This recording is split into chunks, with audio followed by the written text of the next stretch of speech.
Mr. Adrian Whitcomb? Adrian? That's you. Our photographer.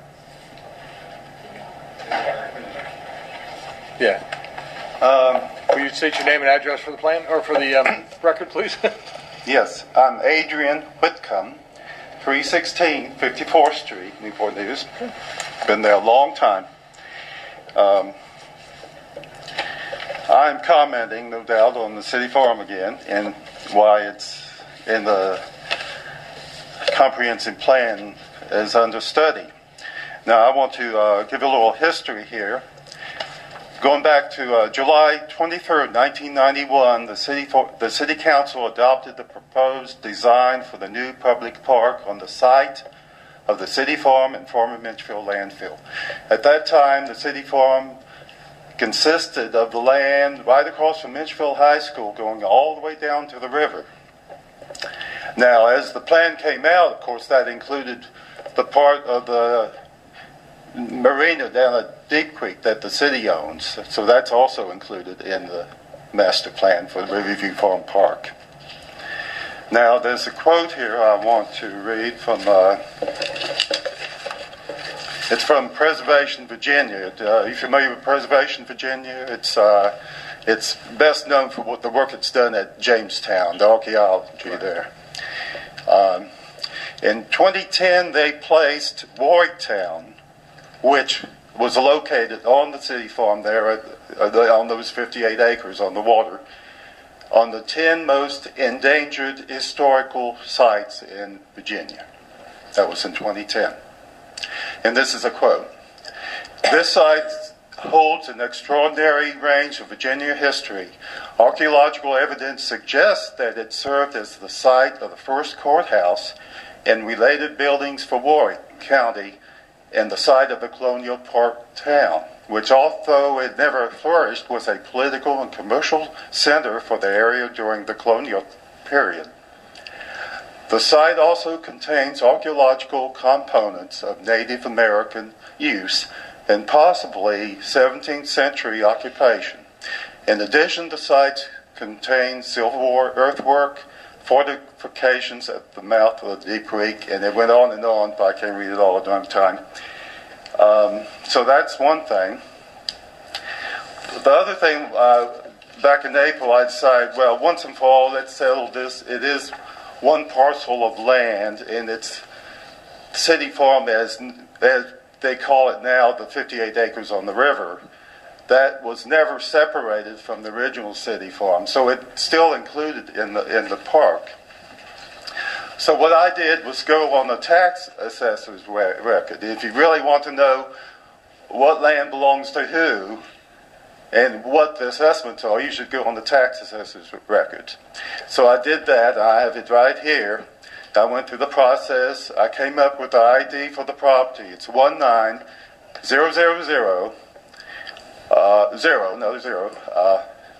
101. But anyway, it's on here. I'll give this for the record if you want it. Thank you. And if you put that in on the search, once you get the ID number, you can search and it'll bring up a map.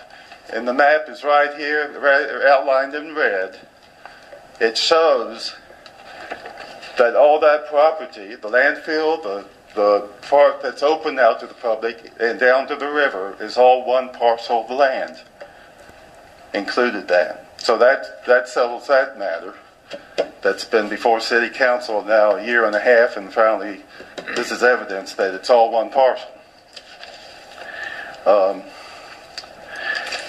The city Parks and Rec has this information sheet on Warwicktown. So I'll read a little from that.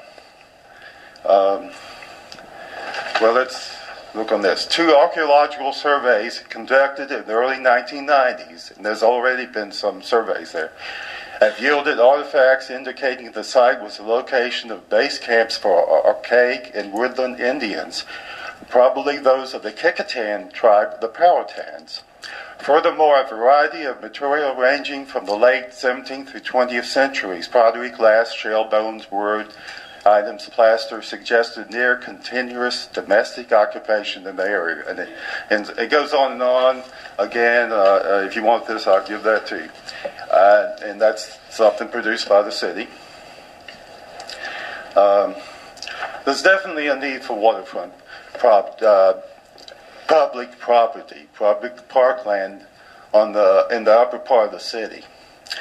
To date, if you're unfamiliar how busy Huntington Park is in the summer, it's actually the busiest park during the summer months in Newport News. Busier than even Newport News City Park.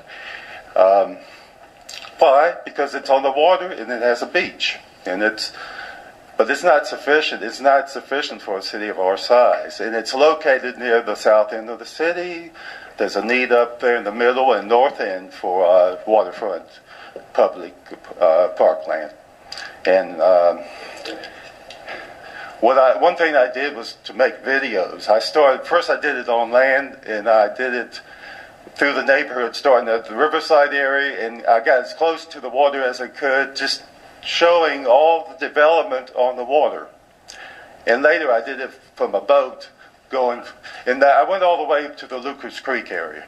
And then I did it in a boat going from the Lucas Creek area down to the Riverside area, mainly because that's the area where you could go all that distance, and the only access to the public that I could find was a 39 width piece of land at the end of Blunt Point Road. That's in the Heidenwood, Blunt Point Road area.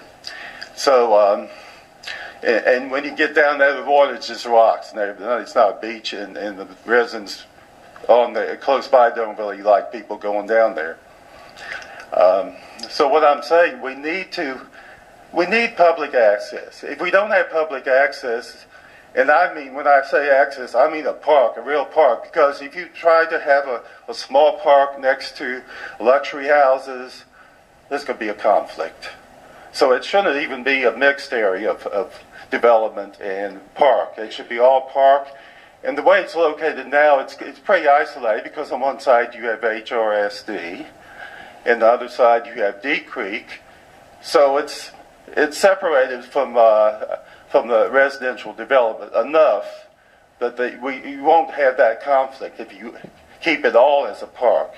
If you start putting some development down there, you'll even have conflict with what's open to the public now. They'll say, we don't want people coming down here and disturbing us because we have these nice houses near or on the water. So it should be all park. Now, I could go on and on, but let me tell you about this last map here. This is very current. It even shows the present archaeological sites that they plan to do some digging on in yellow. And it shows, outlined in green, the location of the park. And it includes all that we said was included in the master plan. The marina, the present city farm, the part that's open to the public, and the landfill. It's all on there. And so I urge you to change, drop the understudy, change the future land use map where it's all green and it's kept as a park, and make the other changes in the comprehensive plan to keep this as a park, because it's important to the city, and I have more things that will tell you more about where the economics really is on the side of having it as a park. And I would like to talk to that when I have time. But does anybody have any questions? I encourage you to come to the May 16th meeting. I appreciate the time and effort that you put in there. There's some valuable information. Melissa will take what you provided, and we'll definitely take a look at it. Okay. Thank you very much. Well, thank you, sir. And thank all of you. And that's it. I got more. You can give you a brochure. Mr. Lemming, you are our next speaker. And the Wartail. Okay, thank you. And there's more on our website if you'd like to go on that. Thank you. SaveRiverviewFarmPark.com. Go on the website. We have lots more. Thanks. Thank you. All right, the next card is Joe Lemming. Mr. Lemming, please come forward. Give us your name and address.